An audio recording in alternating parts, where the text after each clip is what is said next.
Sebrae, Serviço Brasileiro de Apoio às Micro e Pequenas Empresas. Olá, começa agora mais um programa Destaques e Portugal está adotando uma série de mudanças na relação com os imigrantes. As regras estão sendo, no caso, consideradas mais duras. O parlamento daquele país aprovou uma alteração na lei de estrangeiros, no caso brasileiros, que entram atualmente como turistas e só depois regularizam a estadia, terão fluxo alterado se o presidente sancionar a lei. Denis Barbosa tem mais informações.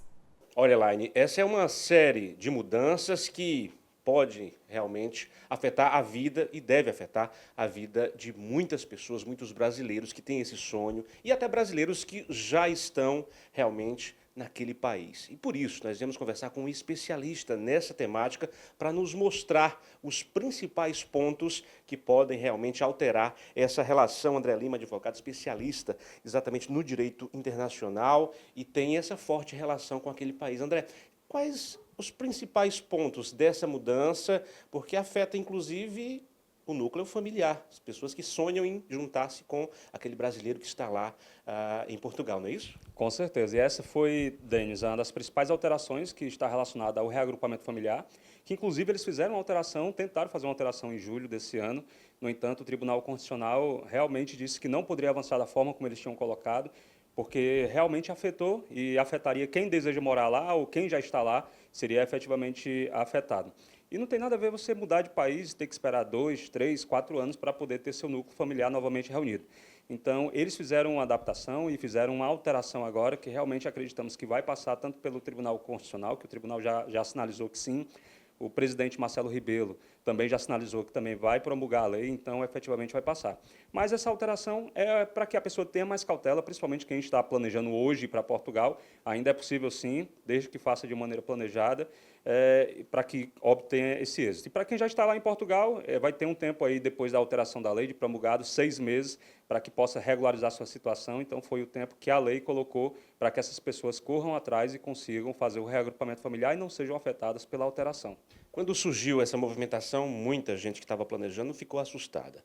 E vamos, portanto, falar alguns pontos que, na verdade, não impedem, mas, como você falou, pedem um planejamento e, possivelmente, uma ajuda de um especialista para que essa questão seja muito mais confortável, não é? É verdade, até porque o brasileiro, para Portugal, tem uma via de acesso muito fácil. Então, muitos brasileiros, cerca de 90%, quando desejavam mudar para Portugal, iam por acesso via turismo, porque não necessitava de nenhum turismo, nenhuma aprovação prévia. Então, chegava lá, buscava uma forma de se regularizar. Hoje, com essa alteração de lei, eles vieram fazer a revogação do artigo 87A, que é um acordo de reciprocidade dos países CPLP, e permitia que, quando o brasileiro chegasse lá em Portugal, efetivamente, ele conseguisse obter a sua autorização de residência. Esse artigo da lei sendo revogado agora e sendo promulgado, o que vai acontecer é que vai ser necessário realmente que a pessoa saia daqui do Brasil com visto de residência, dizendo eu tenho a intenção de residir, Portugal vai fazer a análise dos documentos, vai passar por um consulado, mas é totalmente possível, existe ainda várias formas dessas pessoas, dos brasileiros, chegarem a Portugal e residir sem nenhum problema. Há mudanças também na questão de quem ia facilmente para aquele país com trabalho, há também uma regra para essa questão das profissões, né, do trabalho. Eles vieram a facilitar porque existia um núcleo de pessoas que chegava e dizia assim, não tem nenhum visto que se encaixe num visto de residência para que eu possa ir para Portugal. E o que aconteceu, na verdade, foi que eles vieram, aprovaram uma alteração de lei que permitia que qualquer pessoa solicitasse um visto de procura de trabalho, chegasse no país, conseguisse um contrato de trabalho e obtivesse autorização de residência. O que eles fizeram agora, eles vão limitar. Realmente, essa lei, na verdade, quando nasceu, ela nasceu já com limitação. A gente quer preencher uma quantidade X de lugares, de vagas de trabalho, e isso aconteceu. Agora, eles vão destinar esses vistos de procura de trabalho para pessoas realmente que são altamente qualificadas. Não pessoas altamente qualificadas, mas que têm atividades altamente qualificadas, que pode ser, inclusive, pedreiro, pode ser um motorista de caminhão, e isso vai ser colocado através de uma portaria pelo governo, isso não vai ficar especificado na lei para que fique mais fácil realmente eles fazerem essa adaptação quando for necessário. Então, essa adaptação ela vai ser feita para que as pessoas que o país precisa efetivamente, que tem uma carência no mercado de trabalho, tenham interesse de ir para Portugal, e eles vão facilitar, inclusive, essa regra do reagrupamento familiar para essas pessoas que vão se qualificar, se colocar como altamente qualificado, também vai ficar disponível para que essas pessoas também sejam acompanhadas desde já dos seus familiares. E você pode nos dizer, essa forte relação e esse bem-querer entre os países continua, claro, né? As pessoas precisam agora, na verdade, fazer esse planejamento e ter atenção ainda mais a essas novas regras. Com certeza, Denis. Inclusive, é o que eu disse. Os brasileiros eles estão sendo afetados de forma colateral por essas alterações da lei, mas nós entendemos de que realmente Brasil e Portugal têm uma história que é muito bonita e é uma relação, e os portugueses precisam muito ainda da mão de obra dos estrangeiros, e principalmente dos brasileiros, que têm uma linha cultural que é muito próxima. Então, nós acreditamos que, inclusive, mais à frente, eles estão dando esse travão agora, mas mais à frente eles vão flexibilizar de alguma forma para os brasileiros, para que os brasileiros possam efetivamente ter um acesso mais direto a esses vistos de procura de trabalho ou um outro tipo de visto de residência. André, para quem está na dúvida, é claro que um tema desse gera muita repercussão, muitas dúvidas. A busca por um especialista, uma conversa franca, pode realmente diminuir muitos problemas. Com certeza, inclusive desmistificar aquilo que está na cabeça, a pessoa não entende realmente como está acontecendo lá, às vezes a gente vê alguma coisa pela internet, algumas pessoas colocam demais, outras facilitam demais, então é sempre bom, o primeiro passo é conversar com um profissional que realmente possa te orientar, entender qual é o seu propósito, o seu projeto e te encaminhar pelo caminho correto. André, muito obrigado pela entrevista. É um especialista, entende realmente dessa questão e vale, como eu falei, se informar. Uma conversa franca com um especialista é muito bom para tirar dúvidas e até abrir novas ideias, novos horizontes, vislumbrar, inclusive, investimentos naquele país. Portanto, é realmente um momento de se informar e, por isso, como sempre, a gente conversa com um especialista. Eu volto com você aí no estúdio. E agora o intervalo, a gente volta já.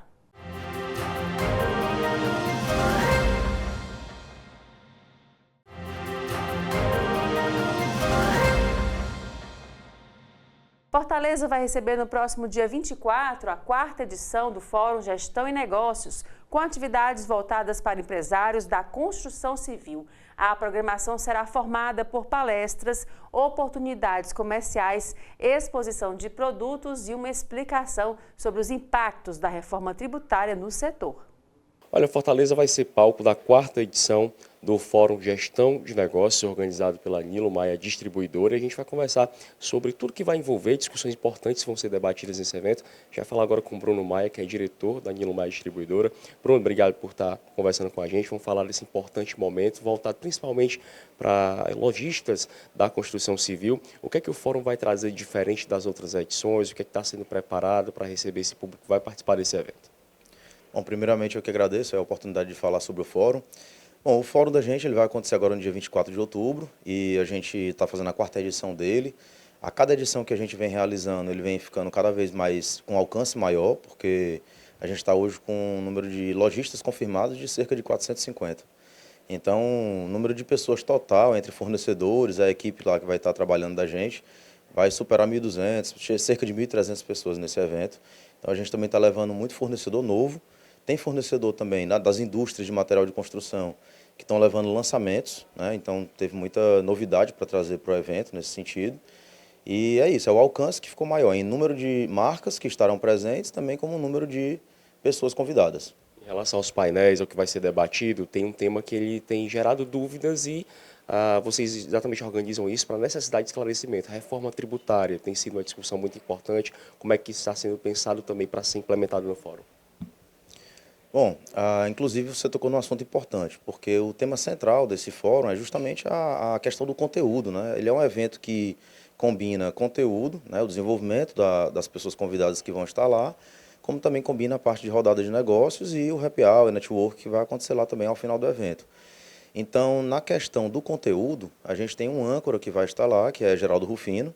Ele é um empresário hoje que tem uma projeção muito grande nas redes sociais, principalmente, porque ele é uma pessoa que tem uma trajetória para contar, que assim, agrada a esse público, né, que é o nosso cliente, que é empresário. Porque assim, Geraldo ele foi catador de latinha, né? Ele é uma pessoa que veio assim, de baixo, veio enfrentando todas as dificuldades. Em vários momentos da vida dele, inclusive, quebrou e teve que recomeçar. Ele fala muito sobre resiliência. E ele hoje é a maior empresa do Brasil de reciclagem automotiva. Então, ele tem realmente uma história bem interessante para trazer lá para os convidados. E, além disso, a gente vai trazer esse tema que é bem relevante, a gente sabe que está causando muita ansiedade, né, entre os empresários e uma preocupação, que é a reforma tributária. A gente sabe que ela é necessária, mas ainda requer preparação, porque os lojistas vão ser afetados também, assim como todos os setores da economia. Então, assim, os lojistas precisam saber em que é que eles precisam se preparar para esse momento. Então, a gente vai ter esse painel especificamente sobre esse assunto, que é reforma tributária para o varejo, os impactos, né? Então, é um tema também aí que eu sei que está já despertando muito interesse, só em a gente ter anunciado. Queria que você pudesse falar como é que é o contato com lojistas também, com pessoas do ramo, para poder reunir ideias, para não ser só só pensando, mas realmente reunir um conjunto de ideias, de projetos, para poder alavancar ainda mais o evento e causar esse impacto positivo. Na verdade, a gente é um intermediário ali, né? A gente está promovendo, na verdade, um grande encontro entre várias indústrias que vão estar lá expondo, como também com vários lojistas que vão estar lá. Então, é uma cadeia de abastecimento, cadeia de suprimentos, vamos dizer assim, do material de construção, que vai estar reunida. Então, de lá surgem várias situações em que, na verdade, nem era previsto, né? Como, por exemplo, tem lojistas que são colegas do ramo, que se encontram e trocam informações. Você tem gente lá que é de rede. Então, já teve gente participando de evento nosso, inclusive, que conseguiu prospectar novos colegas também, que são de rede de varejo, porque eles estão se encontrando todos lá, né? Então, assim, é um momento realmente de, como eu falei, de networking. Então, de lá, a gente tem aí uma troca de ideia, troca de informação, que é muito produtivo. É um momento voltado para lojistas da construção civil. Eu queria que você falasse um pouco sobre esse ramo, que é importante aqui, principalmente para o Estado, gera economia, gera renda. Como é que está o setor no momento? Né? Está passando por alguma dificuldade? Está enfrentando algum desafio? Quais são as oportunidades do momento para o setor? Bom, como você disse, né, o setor de material de construção, ele de fato é muito representativo. Né? Se você for ver em termos de participação, ele supera vários outros que são relevantes em número de lojas no Brasil, né? Superando, por exemplo, o número de farmácias, por incrível que pareça. Então, assim, tem uma representatividade de faturamento e de número de CNPJs. A gente, querendo ou não, consegue fazer uma boa movimentação com esse evento, porque 450 lojistas é um número relevante para uma cidade como Fortaleza, mesmo que seja muito grande, mas dá uma boa movimentada. Então, assim, eu entendo que o que partiu de um sonho, que era fazer um fórum, onde a gente trazia ali, agregava um serviço a mais para o nosso cliente, porque a questão toda é porque, assim, a gente é um fornecedor deles, né, como distribuidor. Mas aquilo ali, para não ser uma coisa só transacional, onde a gente está fornecendo material e recebendo, digamos assim, o pagamento por isso, a gente está trazendo algo a mais, que é essa questão de você trazer desenvolvimento, trazer informação, trazer networking, relacionamento para eles. E eu acho que isso é um elemento que a gente traz que é inesquecível. Eu já ouvi vários clientes de edições anteriores que participaram dizer que ficaram satisfeitos demais com o convite, porque foi uma experiência impactante para ele, né? De outros palestrantes que a gente trouxe, né? Às vezes um insight que ele tem lá dentro, na conversa com alguém, numa palestra que a gente leva, e isso pode ser transformador na história dele. A gente realmente, muitas vezes a gente leva alguma oportunidade que eles mesmos não se proporcionam. Naquele cotidiano de trabalho, é muito comum que ele mesmo não se dê a oportunidade de estar num evento desse. Então, é isso, a gente consegue promover esse impacto, essa transformação nesse público. Eu acho acho que tem um alcance muito legal nesse nosso mercado. Só para a gente finalizar, Bruno, queria que você reforçasse o convite para clientes, para parceiro, para quem já participou de outras edições e quem sabe quem ainda não participou, conhecer tudo que é oportunizado nesse fórum. Bom, então vamos lá, reforçando, né? A gente está na 4ª edição, como eu falei, é o maior número de convidados até agora. Gostaria de poder abrir mais para o maior número de clientes possível, não só clientes, né, como também para outros lojistas que tivessem interesse em participar, né, e conhecer esse nosso evento, que é maravilhoso, mas a gente está tomando uma escala cada vez maior, né? Então, o que faz o evento tornar possível é porque o número de clientes engajados, envolvidos, querendo estar lá presente, vai aumentando e, com isso, também o número de patrocinadores vai aumentando. Então, nada impede que isso possa tomar um corpo maior e que a gente consiga atingir um novo patamar aí, no número de pessoas e possa abrir mais convites. Aqueles que foram convidados, o que eu posso dizer é não percam a oportunidade, porque quem já foi quer repetir. Perfeito. Bruno, muito obrigado aí pela explicação sobre o fórum. Só reforçando para você que está acompanhando o nosso programa que ele vai acontecer no dia 24 de outubro, então tem importante tempo aí para você se organizar e poder não perder essa oportunidade. Agora a gente volta aos estúdios da TV Otimista. E agora o intervalo, a gente volta já.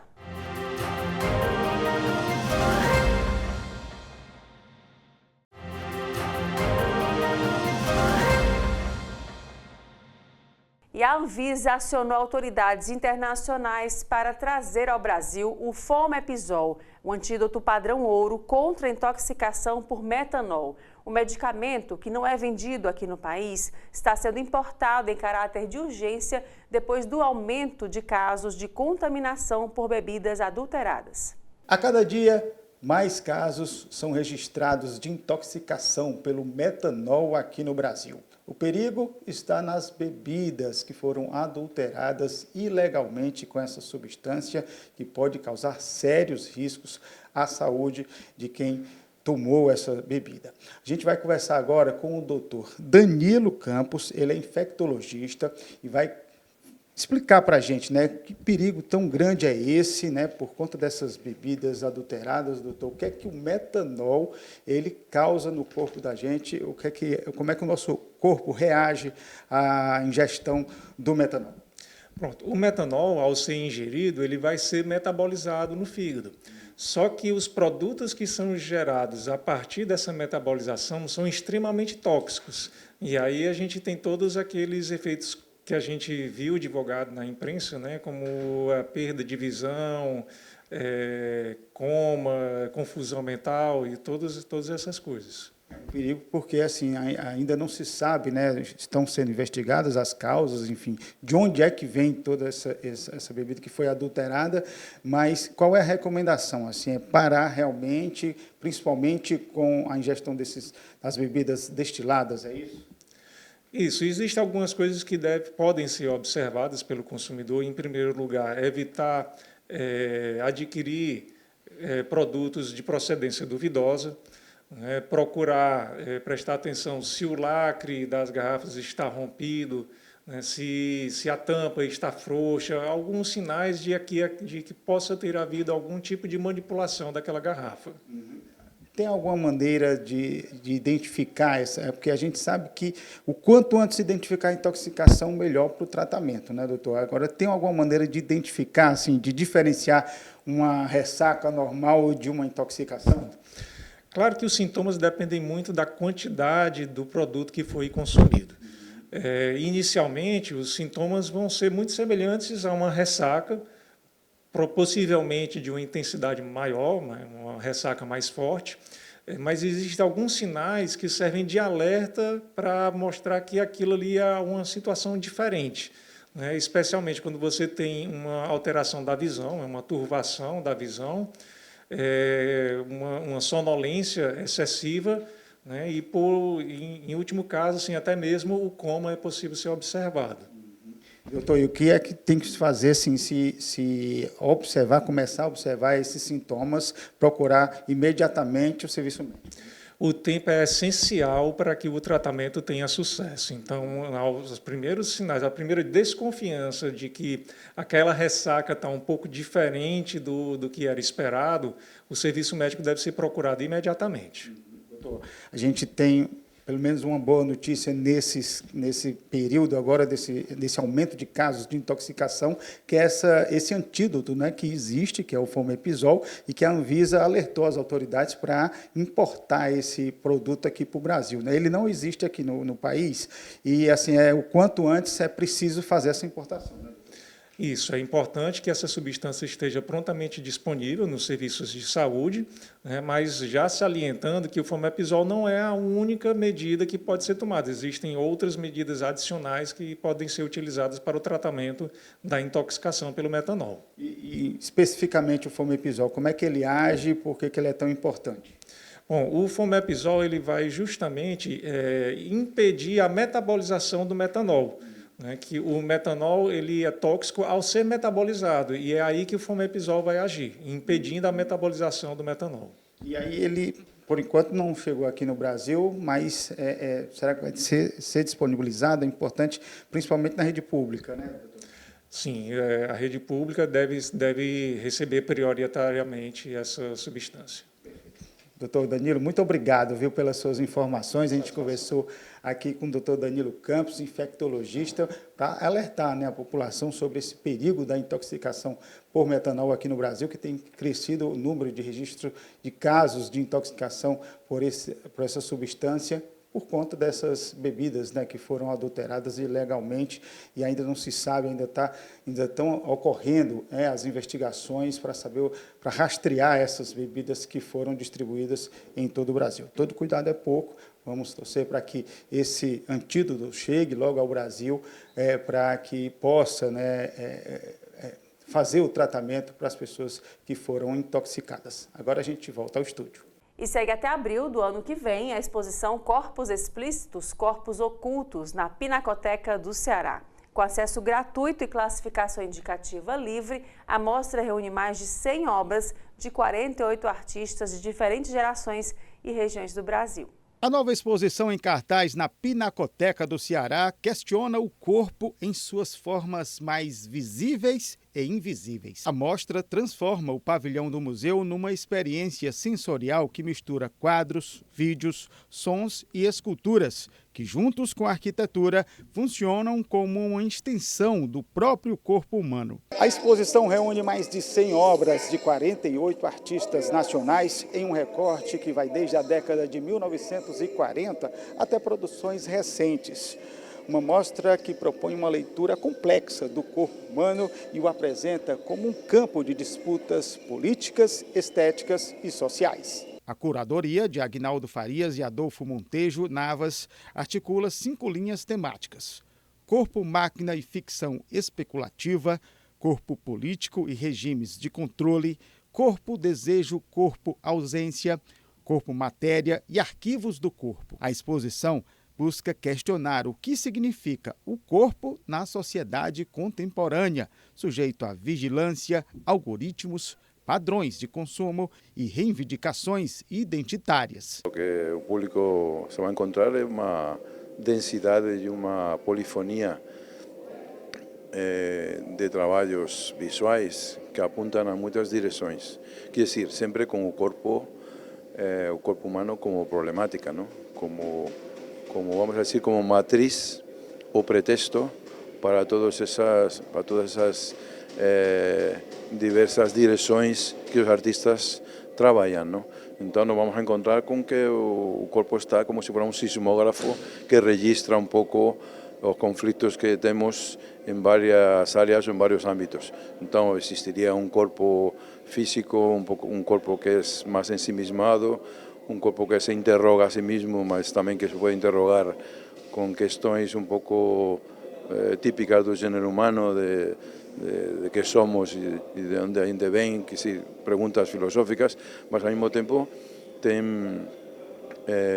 um corpo social, um corpo político, um corpo também em transformação, em mutação.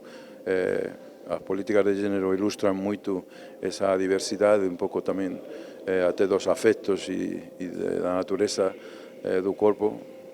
Um filósofo recentemente falava que a natureza não é um destino, quer dizer, existe uma quantidade de trabalhos aqui que ilustram e exemplificam muito essa situação nossa contemporânea de nosso corpo, assim em crise e ao mesmo tempo muito alerta, não? Muito vivo. Corpos Explícitos, Corpos Ocultos segue aberta até abril de 2026, com entrada gratuita. Além de propor uma reflexão sobre o papel do corpo na sociedade atual, a mostra reafirma o lugar da Pinacoteca do Ceará como um espaço de referência para a arte contemporânea. Uma exposição especial. Acho que cada exposição que chega tem sua relevância, né? Mas essa é uma exposição que traz artistas com nomes, né, reconhecidos nacionalmente, internacionalmente. Então, dos 48 artistas, acho que muitos deles já tiveram essa experiência, né, nesse circuito internacional. Então, são artistas de várias regiões do Brasil, nomes como Cildo Meirelles, Regina Silveira, Ana Maria Maiolino, André Parente. Então, tem muitos nomes importantes da cena das artes visuais no Brasil. E essa exposição, por ser tão grande também, ela vai ficar por um bom tempo, né, até o final de abril. E o Destaques fica por aqui. Obrigada pela sua companhia e até o próximo programa.